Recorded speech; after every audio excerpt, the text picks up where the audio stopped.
Welcome back to another episode of the Supercar Killer M3 presented by Turn 14 Distribution. As you can see, we're here on the OnPointDyno. Finally going to find out if this 2J makes any jam.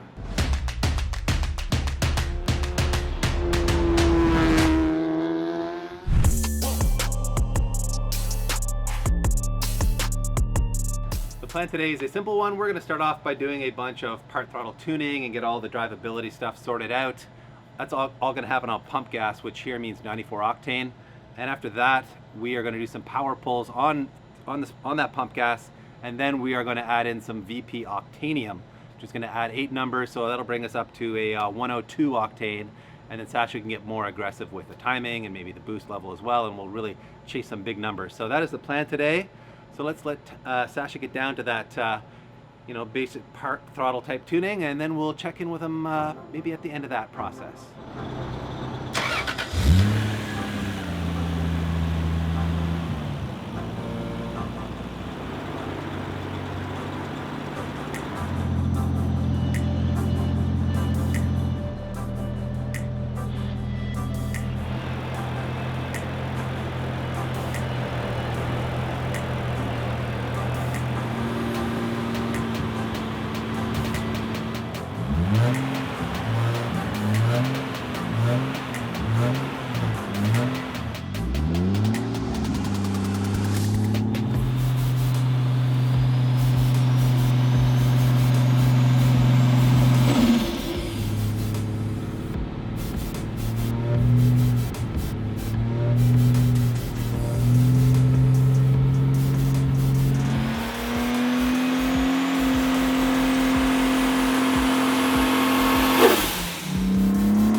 So I guess all the part throttle tuning and all that went well. You've got a lot of the drivability stuff sorted out, and I was sitting outside and I started to hear some backfiring going on as you were adding some power, and I guess it was overboosting on us? Yeah, the partial throttle stuff went well. The tip-in's nice and smooth now, it revs up well, and all those kind of low, medium load cells are all tuned, so the closed loop control won't be chasing itself all over the place. Okay. And then yeah, as soon as we kind of got into boost, just wanted it to keep going. Things got exciting, yes. Wants to keep going. It was making a bunch of boosts, so we started to do some investigating. We opened up the wastegate to see, make sure it had the 14-pound spring in there, which it did have. We then bypassed the solenoid, and it seemed to make a little less boost. It was down in around, what was it, 12 to 14 pounds, so we thought maybe that was checking out okay. But then we started to make some more runs, and it started to make less and less boost, didn't it? Yeah, it wasn't quite so perfectly correlated as that, but yeah, I mean, at one point it was making very little boost. At one point it looked like we might be on the gate, but then again there was a point where at 4,800 RPM we were able to get 17-18 PSI, and on this run here we were only at 8 PSI at 4,800 RPM, so it seems like there might be more than one thing going on here. Mm-hmm. Yeah, it's a tough one to figure out right now, and we've checked a lot of our charge pipe connections. We've been looking at the solenoid and the gate and all that. We've been back and forth, and frankly we've run out of time. It's late now, and we all have family things to go and do. So rather than chasing this all night, I think we're just going to head back to our shop, do a proper boost leak bench test the wastegate, do what we can to try to chase these problems down, and then come back and finish the tuning at that point.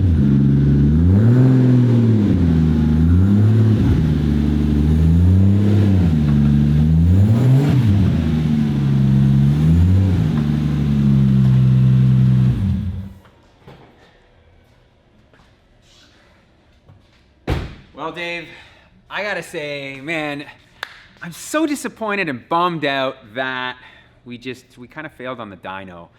But you know what? The car does run exceptionally well. I just got to drive it around the corner here because we unloaded outside, and that is a huge win for us. However, I think what we're gonna have to start to do here is go back to basics. Start with a boost leak test.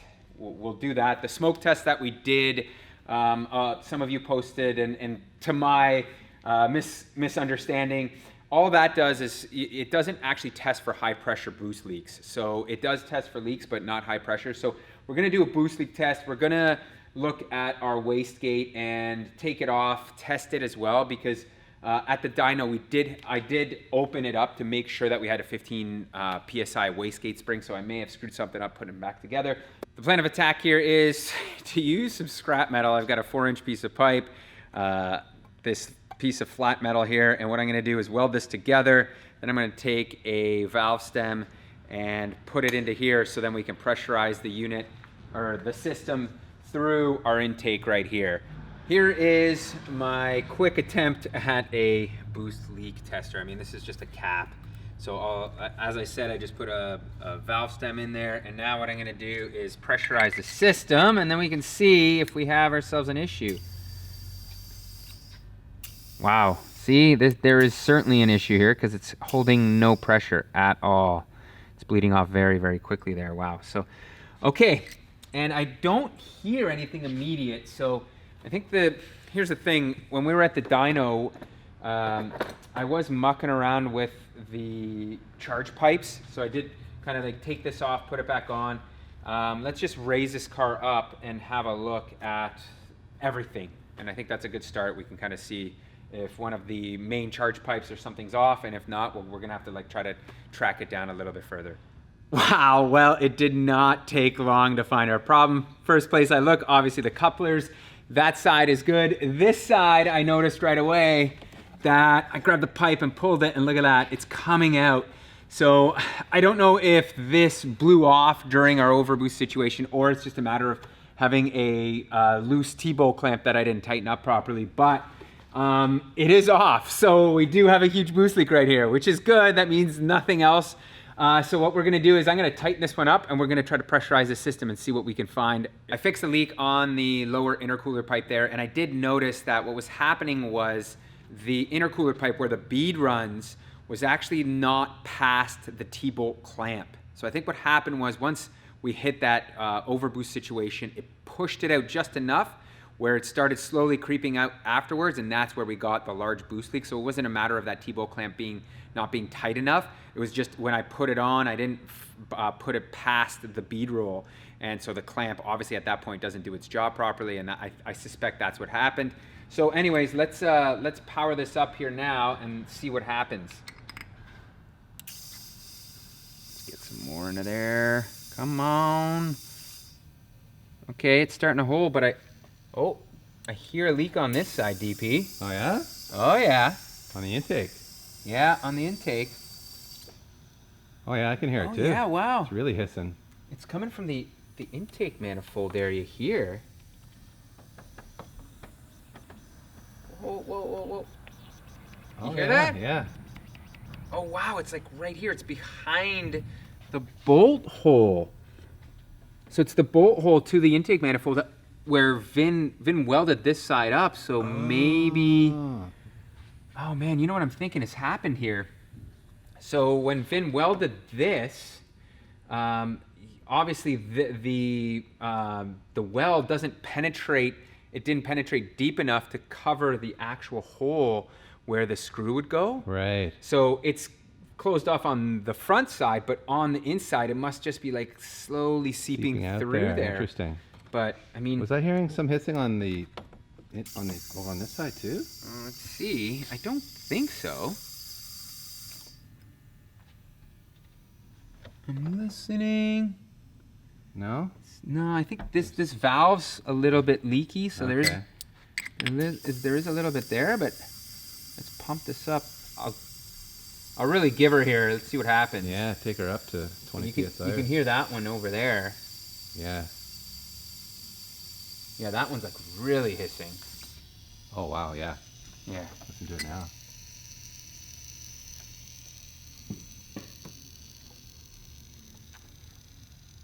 Yeah, that's a rapid leak on that other side. Yeah. You can hear it bleeding the pressure. Yeah. You know what though? I do hear something in that area. Something in this area too. So we do have a couple of slight small leaks now. It's definitely holding pressure. We found our boost leak on the turbo side, and that is actually my poor craftsmanship. Of course, I missed a spot right here when I was welding, so I've got to fix that guy up, and then we can try this again. Quickly welded this guy up, and let's see here. Yeah, it's holding like 10 pounds there, but you can certainly hear it over there, just yeah. leaking from there. I don't really hear...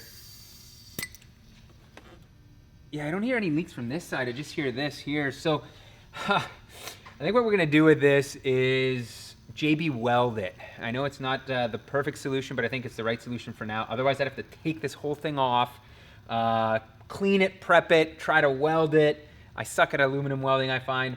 So JB Weld should do the trick here. We're just gonna have to be patient with it and let it dry overnight. There we are, some JB Quick to seal that hole. So we're gonna wait for this to dry. I think it sets in like 6 minutes, but it's a 4 to 6 hour dry time. So we'll give it an hour or so before we boost leak it again. However, the other thing that we wanted to double check is our wastegate, because as I said, I took this apart. So I wanna be 100% confident this is working correctly. So we're gonna take this off and just test it on a bench. I don't wanna admit to this one, man. I don't. It's human error, my friend. It's human error. We all do it. You know what it is? When we're putting these cars together, there's such a rush. There's so many moving pieces that are going on, and I don't want to make excuses, but we're shooting video, we're doing this, we're doing that. And I just noticed, after double checking the ports on these, if you guys look very closely, there is a coolant sign right here on this port. And this is a water-cooled wastegate. So therefore, what I have done is I plumbed the port, or the nipple, into the coolant port, not the air port. That's the problem. So thankfully though, that means we have found an issue with this. So we're gonna change this over to here, and that should solve our wastegate issue. And hopefully with that leak now cured, this thing will be ready to go for the dyno. But there is one last item that I did notice underneath that I don't even want to show you guys because this feels like there's just so many fails happening, but let's get to it. I did notice a small puddle of oil at the dyno yesterday. I was like, no big deal. I don't think it's going to be a problem. It might be just some power steering fluid running off because I did have an issue with the pump that I had to take apart. But after looking underneath here, we do have ourselves a serious problem, I think. There is a lot of oil on the oil pan right here. I don't want to say it's coming from the front main seal, but it might be because I can see a bunch of oil in that area. However, the puzzling thing is there's also oil all on the compressor, and you can see on the sway bar here. So this stuff here is very dirty and black. The power steering fluid is ATF, so it wouldn't, I think it'd be red, not brown. So it's like on the compressor here as well. From what I see, we do have a sizable oil leak somewhere. I'm just hoping we don't have to take the timing cover off. So let's actually start by taking the upper cover off, and then we can kind of like peer down and see if there's any leak there. I can see oil all up on the metal portion of the block in this timing belt area. I can see it on, there's like this, I think it's called, what was it? The oil pressure relief valve. Yeah. So in there, it looks like there's some oil. Pretty much there's a bunch of oil splattered all up in that timing belt area. There's a little bit up here. And after a little bit of research, there's pretty much, well, there is only 3 real seals up on the front of the engine. That is the camshaft seals and the crankshaft seal and that oil pressure relief valve O-ring. So those are the 3 spots that it can be leaking. We haven't replaced any of them because we figured, you know what? Why poke the bear? I've had bad luck with crankshaft seals.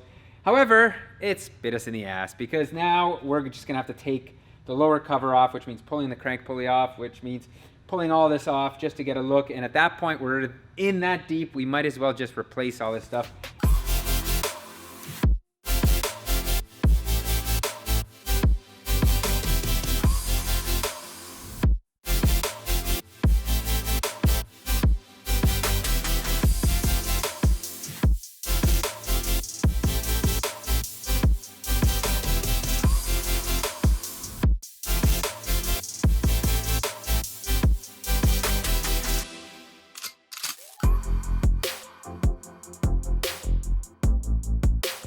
think we have found our culprit, and it is the oil pressure relief valve. It's like this large bolt with an O-ring on it, and there's just a ton of oil around that area. And what I suspect is happening is that one's leaking right down onto the pulley, which is like spraying it everywhere. There's also a bolt, like I said, I guess it's a bolt. It's almost like a plug. It's a hex style plug that goes into the side of that oil pump as well. It looks like it's got a little bit of oil coming out of it. I did check it with an Allen key. It's like super tight in there, so I don't know. Again, post in the comments, let me know what you guys think. Unfortunately, to get at that relief plug, guess what? We've got to remove the water pump, which means removing the timing belt, which means we have to drain the coolant. So there's a lot of work left here. But on the bright side, I've got to say, I love working on the 2J. I pulled all this stuff off in like less than an hour. If this was the S54 motor in this BMW and we had to get to the timing chain, there's no way it'd be this easy. So bonus points. I'm still happy I did the 2J swap. Unfortunately, these things just do come up without us getting into like replacing every seal when we had the motor out. You just never know with this stuff because these are used motors that are coming out of Japan. So nevertheless, we're gonna take this apart and then we will inspect further. Well, here it is, guys. This is the plug I was talking about. And looking at the seal here, it is flat. It is like literally flattened out completely. Let me just grab a pick and see. I can feel it. It's really, really hard. So thankfully we'll be able to get a new one. But man, like this guy, it's done. Yeah, I can feel it. It's super hard. It literally just cracked there.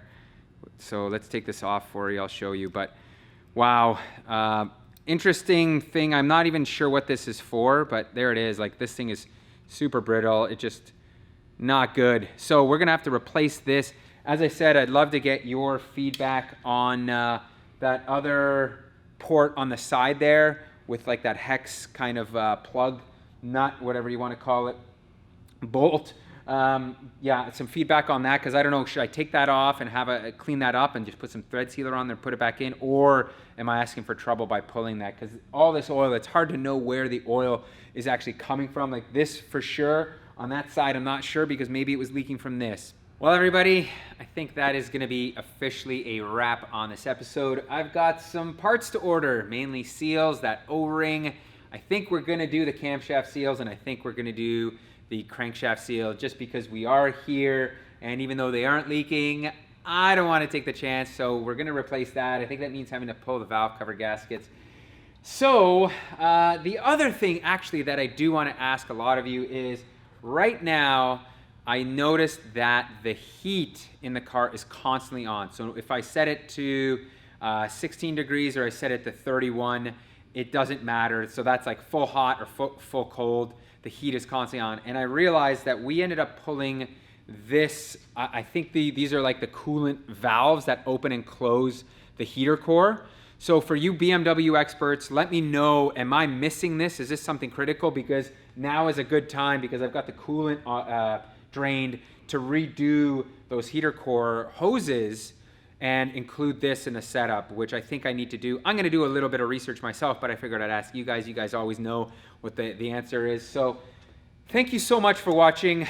It wasn't a good all thumbs up today. You guys got a glimpse into what is the reality of an engine swap like this, and the kind of fails that we go through. Like, mistakes do happen, unfortunately, you know, with the wastegate and whatnot, and with the T-bolt clamp and the intercooler pipe being in improperly. Like, I make mistakes like that. We all do. We're not perfect. But again, I hope you like this video. So if you did, definitely give me a thumbs up. Think about hitting that notification bell, because we will be back having to put this car back together and making sure everything is running A-okay, and then it's going to be dyno time again.